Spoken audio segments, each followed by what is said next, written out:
नमस्कार, मैं हूँ Vivek Kumar, lecturer of civil engineering in government polytechnic college Sirohi. आज हम लोग इस लेक्चर में मैनेजमेंट सब्जेक्ट के ह्यूमन रिसोर्सेज डेवलपमेंट टॉपिक को डिस्कस करने जा रहे हैं। ठीक है, तो इस टॉपिक के अंदर आज हम लोग के रिक्रूटमेंट क्या होता है या उसकी क्यों आवश्यकता होती है, दूसरा जो रिक्रूटमेंट करने के लिए जो चयन के जो मेथड है उनको आज इस क्लास में डिस्कस करेंगे, और चयन होने के बाद में जो एम्प्लॉइयों को जो ट्रेनिंग दी जाती है उसकी क्या आवश्यकता है। तो इन सभी को आज हम लोग इस क्लास में डिस्कस करने जा रहे हैं। तो सबसे पहले हम लोग स्टार्ट करते हैं रिक्रूटमेंट से। रिक्रूटमेंट का मतलब ये होता है कि कोई भी ऑर्गेनाइजेशंस होती है, कोई भी संस्था होती है, उस संस्था के जो भी भौतिक लक्ष्य होते हैं या जो भी नीतियाँ बनी हुई होती है, तो उन भौतिक लक्ष्यों को पूरा करने के लिए या फिर जो भी उनके लक्ष्य है उन लक्ष्यों को पूरा करने के लिए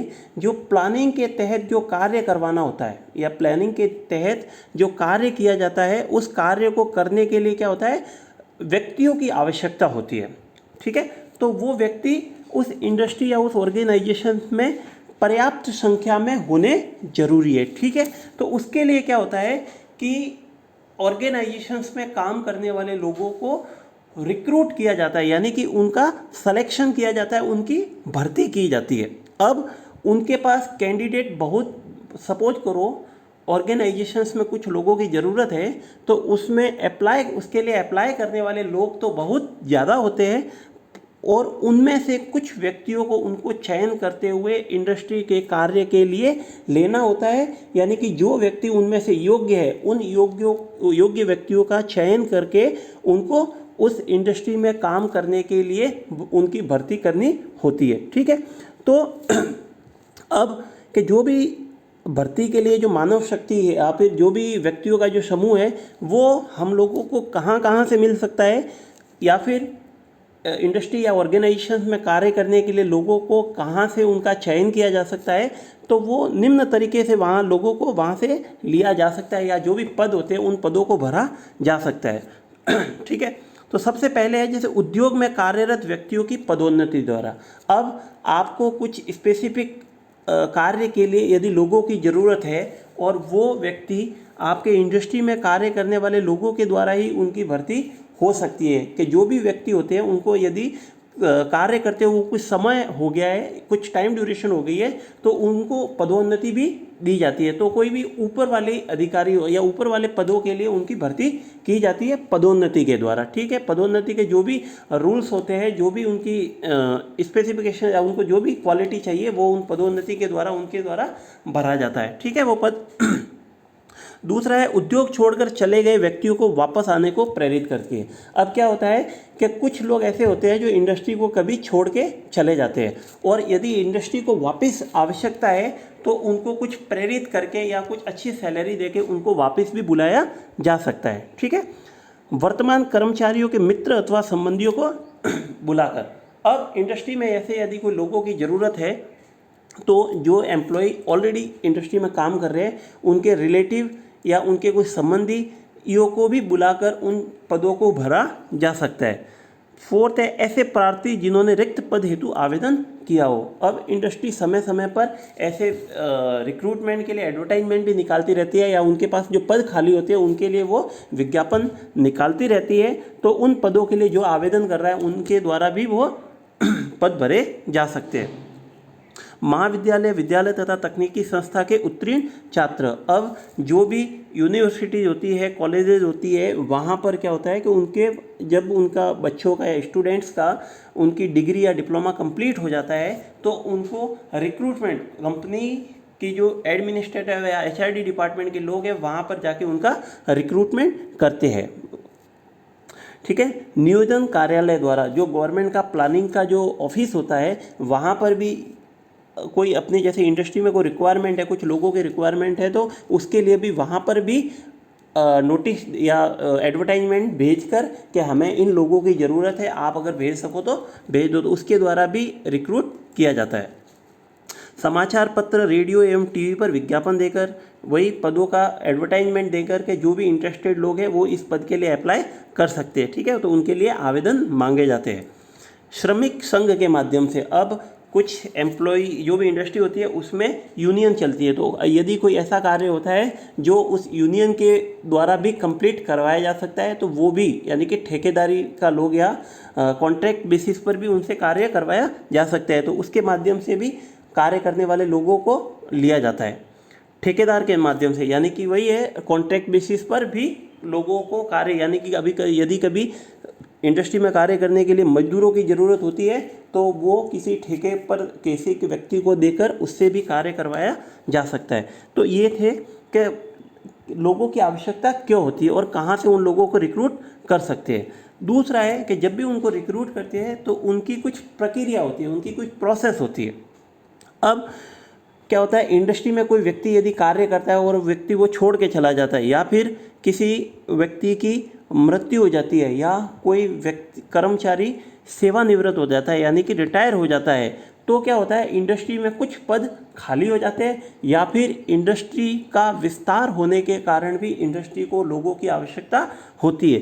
तो वहाँ पर क्या है, इस तरह से पदों की, यानी कि पद सृजित हो जाते हैं और वहाँ पर कार्य करने वाले लोगों की आवश्यकता होती है। तो उसके अनुसार ही या तो वो नियोजन कार्यालय यानी कि प्लानिंग ऑफिस को भेजते हैं कि हमें इतने लोगों की आवश्यकता होती है, या फिर उनका खुद का कुछ एडवर्टाइजमेंट निकाल कर भी लोगों का रिक्रूटमेंट किया जाता है, ठीक है। अब जो भी एचआरडी डिपार्टमेंट एडवर्टाइजमेंट निकालता है तो उनको कुछ डिटेल्स देनी पड़ती है कि आपके कितने पद है, यानी कि कितने लोगों की आवश्यकता होती है, किस पद का नाम क्या रहेगा, कि लोग किस कार्य के लिए आपको लिया जा रहा है, उनको कितनी सैलरी दी जाएगी, उस पद पर कार्य करने वाले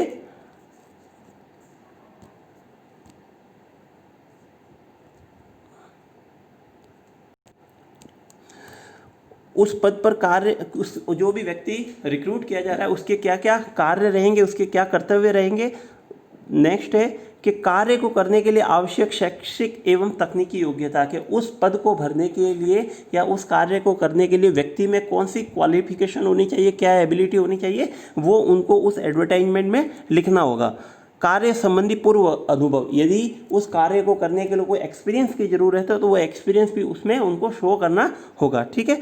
न्यूनतम एवं अधिकतम आयु, यदि कोई एज की रिक्वायरमेंट है या एज रेस्ट्रिक्शन है तो वो भी उस एडवर्टाइजमेंट में शो करना होगा। आवेदन पत्र प्राप्त होने की अंतिम तिथि, कि आप किस डेट तक इस पद के लिए अप्लाई कर सकते हो वो उसमें शो करना होगा। मूल वेतन तथा अन्य भत्ते, यानी कि उनको बेसिक सैलरी क्या मिलेगी और उस सैलरी के अलावा उनको और कौन कौन सी फैसिलिटी मिलेगी, ये सभी चीज़ें उनको शो करनी होगी। पद से संबंधित अन्य सूचनाएं, और यदि कोई उस पद या उस कार्य से रिलेटेड और भी कुछ रिक्वायरमेंट है तो वो उस एडवर्टाइजमेंट में उनको शो करना होगा, ठीक है। तो ये थे कि कार्मिक विभाग को जब भी एडवर्टाइजमेंट निकाला जाता है तो किन किन बातों का उनको ध्यान रखना पड़ता है, ठीक है। अब जो नेक्स्ट है कि नीड फॉर सिलेक्शन, के व्यक्तियों को रिक्रूट करने की क्या आवश्यकता होती है या उनकी सिलेक्शन की क्या आवश्यकता होती है। अब क्या हुआ था कि जब स्टार्टिंग में ऑर्गेनाइजेशन या इंडस्ट्री सेट होने लगी थी तो उस टाइम क्या होता था कि जो भी उनके लिए रॉ मटेरियल है या जो भी मशीनें काम में ली जानी है उनका तो चयन वो आसानी से कर लेते थे, ठीक है। लेकिन जो भी उन मशीनों पर कार्य करने वाले या व्यक्तियों का जो समूह कार्य करता था उन व्यक्तियों का चयन किसी प्रोसेस के द्वारा नहीं किया जाता था या उन्होंने उस चीज़ की कभी आवश्यकता नहीं समझी। तो उससे क्या होता था कि कुछ एम्प्लॉय जो होते थे वो कुछ टाइम में छोड़ के चले जाते थे या फिर कंपनी को उससे क्या बहुत बड़ा लॉस होने लगा था। तो जैसे जैसे साइंटिफिक मैनेजमेंट थ्योरी आने लगी या साइंटिफिक मैनेजमेंट को इंडस्ट्री में यूज़ करने लगे तो उस टाइम रॉ मटेरियल्स और मशीनों के साथ साथ जो एम्प्लॉय या जो भी आपको कार्य करने के लिए श्रमिकों की आवश्यकता होती है उनका चयन भी वैज्ञानिक तरीके से करने की उनको आवश्यकता होने लगी, जिससे क्या होता था कि इंडस्ट्री को किसी भी तरह का नुकसान नहीं होता था या फिर लोगों को कंपनी छोड़ के जाने की या एम्प्लॉय जो कार्य कर रहे थे उनको कंपनी छोड़ के जाने की भी जो टेंडेंसी थी वो धीरे धीरे कम होने लगी थी, ठीक है। तो इसके लिए जो चयन की जो आवश्यकता थी, उनका मेन यही था कि जो भी एम्प्लॉय ऑफिस में या इंडस्ट्री में कार्य कर रहे हैं तो उनको किसी प्रोसेस के थ्रू ही उनका चयन किया जाए। ठीक है। अब जो भी सिलेक्शन की जो प्रोसेस थी उसके लिए वैज्ञानिक तरीके से जो चयन किया जाता है, उस चयन में कुछ उनके पहले टेस्ट लिए जाते हैं, एक तरह से उनके टेस्ट लिए जाते हैं। वो टेस्ट इस प्रकार है कि एक तो उनका रोजगार परीक्षण, कि सबसे पहले उनका रोजगार परीक्षण लिया जाता है। परीक्षण का मतलब उनके लिए कुछ टेस्ट, रिटन टेस्ट या इस टाइप की उनके लिए, या मौखिक टेस्ट इस टाइप की उनके लिए कुछ व्यवस्था की जाती है। दूसरा होता है रोजगार साक्षात्कार यानी कि इंटरव्यू। तो जो भी जॉब है उसके लिए उनका रिटन टेस्ट जो पास कर देते हैं उसके बाद में उनका इंटरव्यू भी लिया जाता है, या फिर उसके बाद में इंटरव्यू होने के बाद में भी उनका शारीरिक परीक्षण यानी कि उनका फिजिकली फिट का भी टेस्ट उनका लिया जाता है। तो ये एक उनकी प्रोसेस होती है कि जो साइंटिफिक मैनेजमेंट होता है उसमें जो चयन की जो विधि होती है सिलेक्शन के लिए 3 स्टेप होती है। पहला होता है टेस्ट लिया जाएगा, उनका रिटन टेस्ट लिया जाएगा। सेकेंड है उनका इंटरव्यू लिया जाएगा, और थर्ड है उनका जो फिजिकल टेस्ट होगा वो लिया जाता है। अब जो रोजगार परीक्षण यानी कि जो रिटर्न है उनके भी अलग अलग तरीके से वो उनके लिए जाते हैं। जैसे सबसे पहले उनका चेक किया जाता है, मानसिक परीक्षण लिया जाता है, यानी कि उनकी मेंटली एबिलिटी उनकी चेक की जाती है। तो उसके लिए जैसे बुद्धि परीक्षण है, यानी कि जो भी व्यक्ति वहाँ उस पद के लिए आवेदन किया है वो उस कार्य को करने के लिए सक्षम है या नहीं है, यानी कि उनकी बुद्धि के लिए भी टेस्ट किया जाता है। कोई रिटन टेस्ट में या मौखिक द्वारा भी वो हो सकता है। जनरली अनपढ़ लोगों के लिए, जो लोग पढ़े लिखे नहीं होते उनके लिए मौखिक टेस्ट लिया जाता है, और जो भी पढ़े लिखे हुए होते हैं उनके लिए रिटन टेस्ट लिया जाता है। ठीक है, कि वो उस कार्य को करने में सक्षम है या नहीं है। दूसरा रुचि परीक्षण होता है, यानी कि उनका इंटरेस्ट चेक किया जाता है कि जो भी कार्य है उस कार्य के प्रति जिसने अप्लाई किया उस आदमी की उस कार्य को करने में रुचि है या नहीं है। उस चीज़ को उसके द्वारा चेक किया जाता है रुचि परीक्षण में। तीसरा है अभिरुचि परीक्षण। अभिरुचि परीक्षण में कि जो भी पद है उस पद को कार्य करने के लिए जो विशेष योग्यता है वो विशेष योग्यता उस व्यक्ति में है या नहीं है, इस चीज़ का उसके लिए टेस्ट लिया जाता है। फोर्थ है व्यक्तित्व परीक्षण, यानी कि ये सारे रोजगार परीक्षण के अंदर ही आते हैं। व्यक्तित्व परीक्षण में कि जो भी व्यक्ति है वो व्यक्ति उस कार्य को करने के लिए जो व्यक्तित्व के जो गुण चाहिए वो गुण उन व्यक्तियों में है या नहीं है, उनकी आदतें कैसी है, उनका व्यवहार कैसा है, उनको किन चीज़ों की पसंद नापसंद है, उनके परिवार के साथ कैसे रिलेशन है, उनको आत्मविश्वास है या नहीं है। इस टाइप से उनके व्यक्तित्व के गुण उनके परीक्षण में चेक किए जाते हैं। उसके बाद में ही उनको आगे इंटरव्यू के लिए क्वालिफाई किया जाता है। ठीक है। जो रोजगार का दूसरा है, रोजगार परीक्षण का जो दूसरा मेथड है, पहला था मानसिक परीक्षण, दूसरा है दस्तकारी परीक्षण या निष्पादन परीक्षण, यानी कि जो व्यक्ति किसी पर्टिकुलर काम को करने के लिए अपनी उम्मीदवारी कर रहा है वह उस कार्य को करने में सक्षम है या नहीं है, या फिर उस पद के लिए जो भी क्वालिफिकेशंस की ज़रूरत थी वो उसके अंदर है या नहीं है। जैसे कोई टाइपिस्ट का कार्य होता है, सपोज करो कोई टाइपिस्ट का कार्य है तो उसको टाइपिंग करने का कार्य आता है या नहीं आता, तो वो उसमें उसको चेक किया जाता है। ठीक है। और उसको कार्य के अनुसार ही उसकी योग्यता का निर्णय किया जा सकता है कि उस कार्य को वो कर सकेगा या नहीं कर सकेगा। ठीक है। और उनके आधार पर जैसे निर्णय लिया जाता है ये कुशल कारीगर है, अर्धकुशल कारीगर है, अकुशल कारीगर है, तो इस टाइप की उनकी कैटेगरी बनाई गई है। तो ये थे रोजगार परीक्षण में। दूसरा है रोजगार साक्षात्कार, यानी कि जो भी जॉब निकली है, जो भी पद है, उस पद के लिए उसका व्यक्ति का इंटरव्यू लिया जाता है।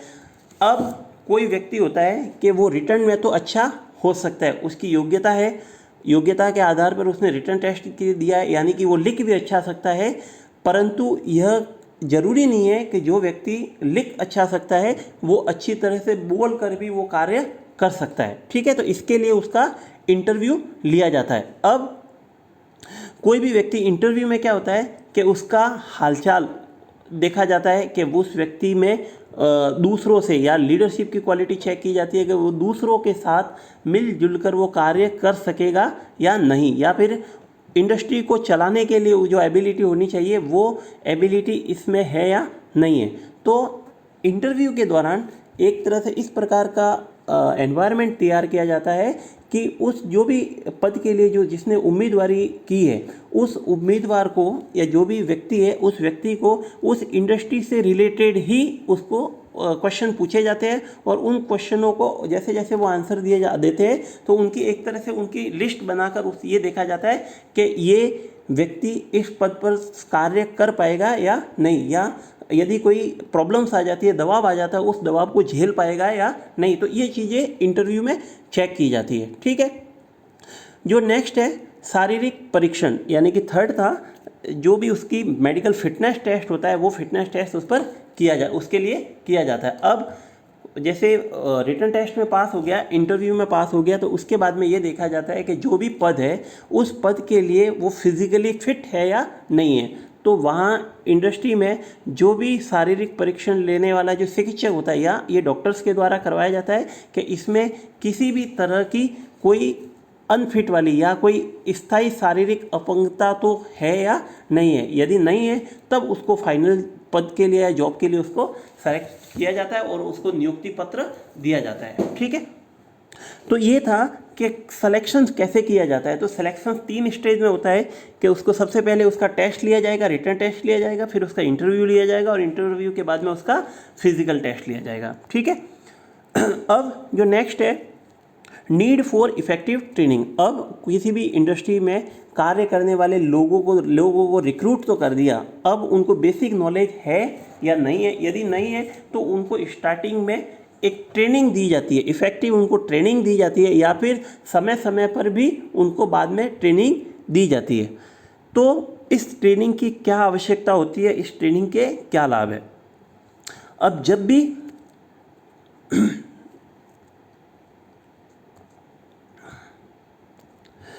भी किसी उद्योग में किसी नए व्यक्ति की नियुक्ति की जाती है या कोई आधुनिक मशीन स्थापित की जाती है अथवा किसी नई विधि को लागू किया जाता है तो पहले कार्य करने वाले व्यक्ति को प्रशिक्षण देने की आवश्यकता होती है। अब कोई भी इंडस्ट्री होती है, उस इंडस्ट्री में या तो रिक्रूटमेंट किया गया है, कोई व्यक्ति नया आया है जो इस इंडस्ट्री के बारे में नहीं जानता है या उसके कार्य के बारे में नहीं जानता है, या कोई अपन नई मशीन ले आई है और नई आधुनिक मशीन ले आई है और उस मशीन को चलाना नहीं जानते। ठीक है, तो इनके लिए सबसे पहले उस व्यक्ति को प्रशिक्षण देने की आवश्यकता होती है, ताकि उस ट्रेनिंग में उसको सिखाया जाता है कि तुम्हारा कार्य किस प्रकार से करना होता है। ठीक है, अब ट्रेनिंग देने के लिए अलग अलग ऑर्गेनाइजेशंस बनी होती है, अलग अलग संस्थाएं बनी होती है, तो उनके द्वारा उनको ट्रेनिंग दिलाई जा सकती है। तो सभी बड़े उद्योगों में प्रशिक्षण देने के लिए अलग से व्यवस्था की जाती है। जितनी भी बड़ी बड़ी इंडस्ट्री होती है उनकी ट्रेनिंग देने के लिए उनके खुद की व्यवस्था की जाती है। उनके अपने स्वयं के विशेष प्रशिक्षण केंद्र होते हैं, उनके खुद के ही ट्रेनिंग सेंटर बनाए जाते हैं जहाँ पर जो भी न्यू रिक्रूटमेंट हो रहा है उनको वहाँ पर ट्रेनिंग दी जाती है। ठीक है, जिससे उनके उत्पादन में वृद्धि हो तथा सामग्री और मशीनों के अपव्यय को रोका जा सके। उससे क्या होता है कि जो भी उनको कार्य करना होता है वो कार्य पूरी दक्षता के साथ कार्य करने लगते हैं और उससे इंडस्ट्री की जो उत्पादन क्षमता है उसमें वृद्धि होती है। दूसरा, जो भी नॉलेज होने के साथ साथ उनको क्या है कि जो रॉ मटेरियल्स होता है या कोई भी मशीनों है उनका मिसयूज़ नहीं होता, उसको रोका जा सकता है उनको ट्रेनिंग देके। दूसरा, कि अगर जो अच्छी प्रशिक्षण कार्यक्रम के द्वारा क्या क्या लाभ हो सकते हैं इंडस्ट्री को या उसके एम्प्लॉय को, क्या क्या लाभ हो सकते हैं। तो सबसे पहले कार्य को सही ढंग से दक्षतापूर्वक संपन्न किया जा सकता है, यानी कि जैसे ही उस व्यक्ति को ट्रेनिंग मिल जाती है तो ट्रेनिंग के बाद में वो उसका कार्य 100% इफ़िशियंसी के साथ उसको कंप्लीट करने की कोशिश करता है। श्रमिक हेरफेर तथा अपव्यय को कम किया जा सकता है, यानी कि एम्प्लॉय को इधर या जो एम्प्लॉइयों का जो मिस यूज होता है उसको कम किया जा सकता है। कच्ची सामग्री और मशीनों का अपव्यय कम होता है, यानी कि जो भी वेस्टेज होता है या चाहे वो रॉ मटेरियल का हो, एम्प्लॉइयों का हो या मशीनों का हो, वो वेस्टेज कम हो जाता है। उत्पाद की गुणवत्ता में सुधार होता है। जब उसको व्यक्ति को ट्रेनिंग मिल जाती है, कर्मचारी को ट्रेनिंग मिल जाती है, तो वो जो भी प्रोडक्ट तैयार होता है उस प्रोडक्ट को तैयार करने में या उसकी पूरी स्पेसिफिकेशंस के साथ वो उस प्रोडक्ट को तैयार करने की कोशिश करता है, जिससे क्या होता है उसकी क्वालिटी में इम्प्रूवमेंट आने लगता है। प्रशिक्षण के दौरान उद्योग के नियम व नीतियाँ स्पष्ट हो जाती है।